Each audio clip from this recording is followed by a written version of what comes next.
Hi, how are you? Matt Watson here from Carwow. What is the performance difference between the new Toyota GR86 compared to the old Toyota GT86 compared to the OG, the AE86 over a standing quarter mile? Well, we're going to find out because I'm going to drag race all three cars. So let me tell you about the GR86. It has a 2.4 litre naturally aspirated 4-cylinder boxer engine that puts out 234 horsepower and not 500 newton meters of torque at all. Try half that. 250 newton meters of torque.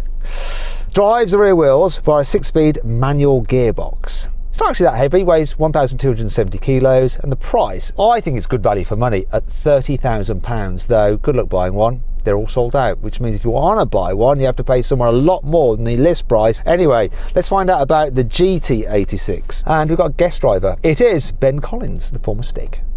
How are you? I'm good, mate. I'm loving it in this little thing. I've got this Victorian handle, an original handbrake, manual transmission, 6-speed. This thing is a proper bit of kit. This is pretty much the same car. It's similar chassis, and they just put a bigger engine in this. What engine's in your car? I've got this little 2-litre 4-cylinder boxer engine popping out 200 horsepower, slightly more than that in newton meters, 205. With a light car like this, it's as much power as you need. Of course, the new car's bound to weigh more, isn't it? Not by much though, it's just like 30 kilos difference. Price-wise, I think when that was new, that's a 2015 car, it was like £25,000. Now you can pick one up for about £16,000. And you know that AE86? That's as much as this brand new GR86. That's worth about £30,000 now. That is an absolute diamond, so I'd love to have a go in that at some point. So that's from 1985. It was about £9,000 for the equivalent version that we got in the UK. It's got a little 1.6 litre fuel injected engine, 4-cylinder, puts out 124 horsepower and 145 newton meters of torque. That car's a 5-speed manual gearbox driving the rear wheels. But the thing about that, lightness, 970 kilos. Impressive, but I still think he's going to get smoked. They'll have more traction, they've got more power. That GT's got you driving it. And you're a racing driver, so you should be able to launch it. The track is wet, but they haven't got loads of power, so hopefully it won't matter that much. Bit of feather control on the clutch. With this much horsepower, we're not going to be spinning the wheels for ages. Feather control on the clutch. What's that? Oh dear, I'm a bit worried now. Anyway, if you like this kind of drag race videos and you haven't done so already, make sure you subscribe to this channel. Do it! Do it now and hit the bell icon to turn your notifications on. That way you won't miss a single upload. I'm not going anywhere until you've done it, until you're subscribed. Actually, do you know what I'm going to do? I'm going to let you see the stats of these cars side by side, and we'll say thanks to Ross, who has sorted us out these cars. I've put his Instagram on the screen and in the description. Go stalk him now. Tell him thanks for lending Carwow the cars, sorting them out and all that. Right, shall we get on with it? Buy, sell, Carwow. Now before we race, we're going to do the customary Carwow sound check. So I'm going to rev up this GR86. Oh yeah, baby. Oh yeah. I quite like the childish shift up light. Go on, you have a go. Surprise, surprise, the 4-cylinder boxer engines sound the same. For some reason though, this sounds like it's more aggressive. I mean, I'm not going to be starting on the red line because it's wet, but were it dry, it could be a different story. So would you, if it was dry, would you just be right up there and then just dump the clutch? Quite possibly, yeah. So a lot of people are concerned about clutch dumpage. Is it actually better to dump the clutch than like feather it out? You get a bit of slip with it, but I reckon, yeah, you could be well high up, creeping on the clutch and then let the whole thing out in one. Okay, but now, with the slippery surface, not so much. No, not so much, but I'm not going to tell you how many revs I'm using. Oh! Do that. Oh, I need some tuition, Ben. Do you know what I forgot to do? Let's have a listen to the old AE86. Go on, rev it up. That's such a sweet sounding little twin cam engine. Really, really nice. Now before we race, if you're thinking about selling your car, you can do it through Carwow. To find out more, click on the pop-out banner up there, follow the link in the description below. All you have to do is upload some photos, give a brief description, then dealers all across the country will bid on your car. Then you just pick the highest offer, they'll come to your house, take the car away, put the money in your account. It is so easy. If you want to find out more about that at a later date, just simply Google "Help Me Carwow" and we will help you sell your car. And hopefully, God will help me win this race against Ben, the Stig. He's going to be way better at launching a manual car than me. Damn it, let's do it anyway. I'm not going to go with the dump clutch idea. I'm going to go with a nice smooth roll on. 3, 2, 1.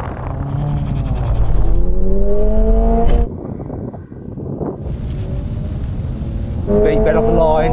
Oh dear. That's a good time. Oh dear.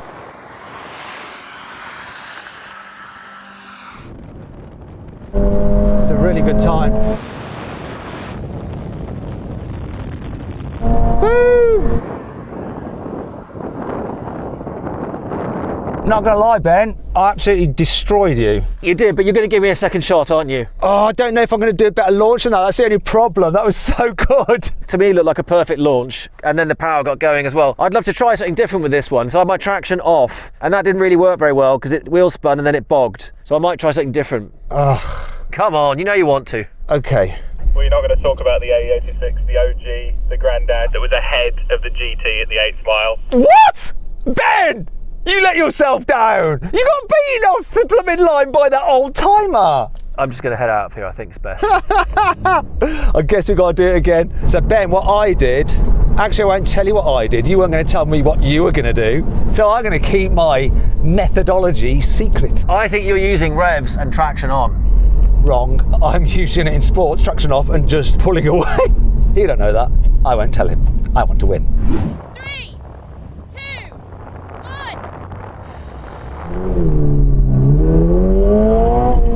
Oh, don't bog! Don't bog! It bogged! Got him again. So it's the AE86. What's going on, Ben? Ah!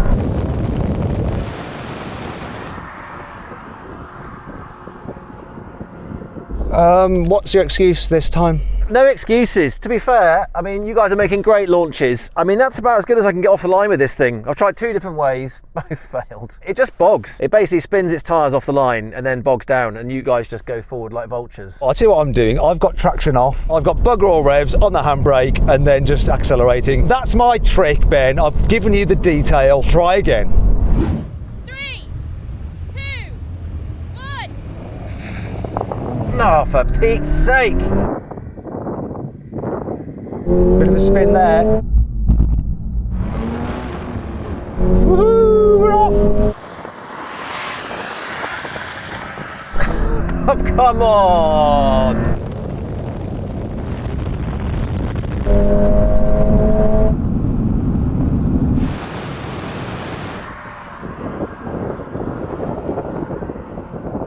Did you use my technique? So I started the way you're doing it now. I've tried it with the traction off, with it on. It's the same problem each time. It just bogs and won't go. Well, that one, perhaps because it's lighter and maybe it has got more torque than this, it just gets going. This car's a bit heavier than yours, but it's got quite a bit more torque, 250 compared to 200 newton meters, so that's quite a jump considering it's only like 30 kilos heavier. Well, there you go. The launch on that ain't great. It's obvious that they've done more than just tune the engine. Maybe they've done some more with the suspension as well, and it's just putting the power down well.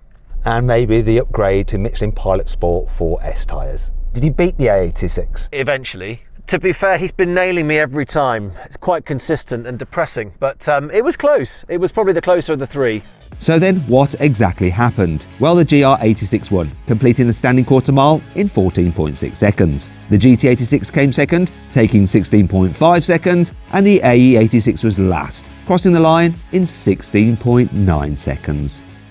Seeing as you struggle so much getting that car off the line, despite being a professional, What would you like to do? a rolling quarter mile starting in first gear, so it takes that initial launch out of the equation. Yes, please. Well, I'm being generous. Would you like to tell everybody about your own YouTube channel where they can see you getting up to crazy stuff? I think you're putting a lap time in something around the old Top Gear test track, haven't you? I have, yep. So over on Ben Collins Drives, I've been doing some good fun reviews and went back to the Top Gear track, which was wicked in my Praga. So yeah, let's get you around there yourself. We should do that. Go check it out. Go subscribe there. All right. Ready, everybody on me? Stay level.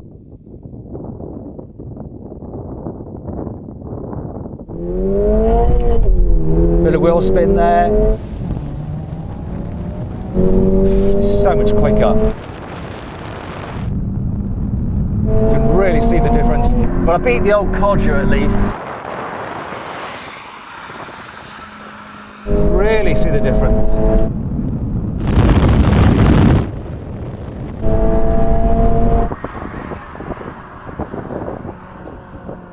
Oh my gosh, you can really see the difference between the performance of these two engines, can't you, Ben? Yeah, the power band on this is really fragile. Any small thing you get wrong, it really punishes you, just lose momentum, whereas the yours seems so strong. 400cc extra, 34 horsepower more, which isn't loads, but it's that torque, 250 newton meters, and I think it's just a much wider spread of torque as well, which makes it so much easier. Anyway, AE86, considering 20 years between the GT and the AE, it's not that far behind, is it? And it's giving away like half a litre. I am so impressed by this car. I know it's famous for just being brilliant on a twisty mountain road, and the last thing I expected it to be good at is drag race, but it has kept you guys honest. I'm so impressed by it. FYI, it hasn't kept me honest at all. I was just way ahead, mate. Acknowledge that, please. I think that car of yours is wicked. It's the car that this always was meant to be in a way. They've just honed it into perfection. The man's got it right.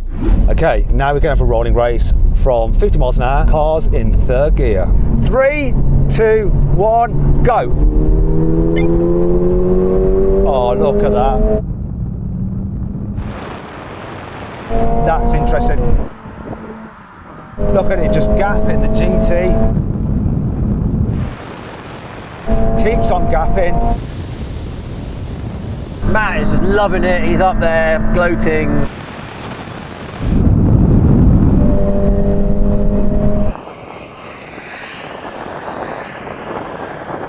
Now, Ben, that says it all, because your car should have been in its power band there, and this just walked away, didn't it? Yeah. I mean, the old Codger, I think that was where it was weakest. Pure power basis, it just couldn't keep up, could it? No, but you can really see the torque benefit of this new engine, this 2.4 over that 2 litre in the GT86. Where is the power band on that car, do you know? Where does it feel? Was 4.5 about right? For this, that's about it. It is a brief, fleeting moment. And I think what's great with the one you're driving is it's just that much more versatile. It's all through the red range, isn't it? It really is. Now, if you'd like to see me drag race some GR Supras, including a Mark IV Supra, click on the pop-out banner up there for the link in the description below. If not, stay with me. We're going to do a brake test. So we're going to cruise at 70 miles an hour, and when we reach that line, we're going to do a full emergency stop, and we'll see which car stops in the shortest distance. Both the GT86 and the GR86 have ABS. Obviously the old AE86 doesn't, so it's going to require a bit more skill not to lock up its brakes. We're just going to do a full emergency stop. Let's see what happens. Here comes the line.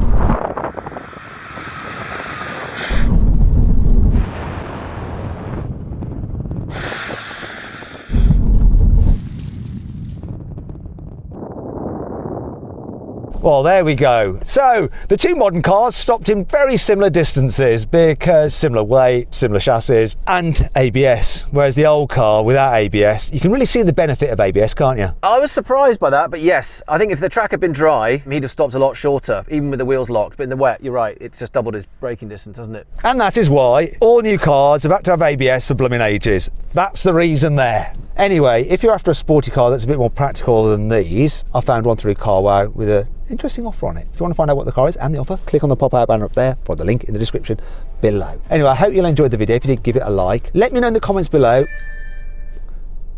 The GoPro's gone mad. It's just shut down. It's had enough. It doesn't realise that we haven't called cut yet, and it's just cut itself. Anyhow, let me know in the comments below which of these three cars you would rather own. GR86, GT86 or AE86. If you want to watch some more videos, click on the windows there, and if you click on that box there, you can go to Carwow to sell your car the easy way. Thanks for watching.